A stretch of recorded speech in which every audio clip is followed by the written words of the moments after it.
ನಮಸ್ತೆ. ಇವತ್ತು ಭಾನುವಾರ. ನನ್ನ ಫೋನು ನೀರಲ್ಲಿ ಬಿದ್ದು ಪೂರ್ತಿಯಾಗಿ ಹಾಳಾಗಿತ್ತು.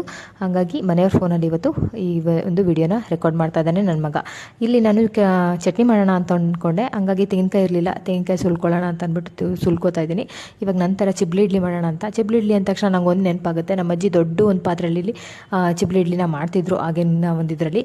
ಈಗ ಒಂದು ಚಿಬ್ಲಿ ಇಡ್ಲಿ ತಿಂದರೆ ನಮಗೆ ಹೊಟ್ಟೆ ತುಂಬ ಹೋಗುತ್ತೆ. 4 ಚಿಬ್ಲನ್ನ ನಾನು ಈ ಒಂದು JP ನಗರಕ್ಕೆ ಹೋಗಿದ್ದಾಗ ತೊಗೊಂಡು ಬಂದಿದ್ದೆ. ಅದರಲ್ಲಿ ಇಡ್ಲಿ ಮಾಡೋಣ ಅಂತ ಮಾಡ್ತಾಯಿದ್ದೀನಿ. ಇದನ್ನು ಒಂದು ಇಡ್ಲಿ ಪಾತ್ರೆಯಲ್ಲಿ ಈ ಥರ ಇಟ್ಕೊಂಡು ಒಂದು 15ರಿಂದ 20 ನಿಮಿಷಗಳ ಕಾಲ ಬೇಯಿಸ್ಕೊಂಡ್ರೆ ತುಂಬ ಚೆನ್ನಾಗಿರುವಂಥ ಚಿಬ್ಲಿ ಇಡ್ಲಿ ರೆಡಿ ಆಗುತ್ತೆ. ಅದಕ್ಕೆ ನಾನು ಬೇಳೆ ಸಾಂಬಾರನ್ನ ಕೂಡ ಮಾಡ್ಕೊಂಡಿದ್ದೀನಿ. ತುಂಬ ಚೆನ್ನಾಗಿ ಒಳ್ಳೆ ಕಾಂಬಿನೇಷನ್ ಅಂತಲೇ ಹೇಳ್ಬೋದು. ಇದಕ್ಕೆ ಒಂದು ತೆಂಗಿನಕಾಯಿ ಕಡಲೆ ಬೀಜ ಹಾಕಿ ಚಟ್ನಿನೂ ಕೂಡ ಮಾಡ್ಕೊಳ್ತಾ ಇದ್ದೀನಿ. ನೋಡಿ ಎಷ್ಟು ಸಾಫ್ಟಾಗಿ ಬರುತ್ತೆ ಅಂತಂದರೆ ಒಂದ್ಸಲ ಟ್ರೈ ಮಾಡಿ ನೋಡಿ. ಆರೋಗ್ಯಕ್ಕೆ ತುಂಬಾ ಒಳ್ಳೆಯದು ಈ ಬಿದಿರನ್ನ ಯೂಸ್ ಮಾಡೋದು. ನೋಡಿ ಈ ಥರ ಎಲ್ಲನೂ ಕೂಡ ರಿಮೂವ್ ಮಾಡ್ಕೊಳ್ತಾ ಇದ್ದೀನಿ ಬಟ್ಟೆಯಿಂದ. ಈ ಥರ ಆಗಿತ್ತು ನಮ್ಮ ಮನೆಯ ಒಂದು ಬ್ರೇಕ್ಫಾಸ್ಟು. ನಿಮಗೆ ಏನು ಅನಿಸ್ತು ಅಂತ ಕಮೆಂಟ್ ಮಾಡೋದನ್ನು ಮರಿಬೇಡಿ.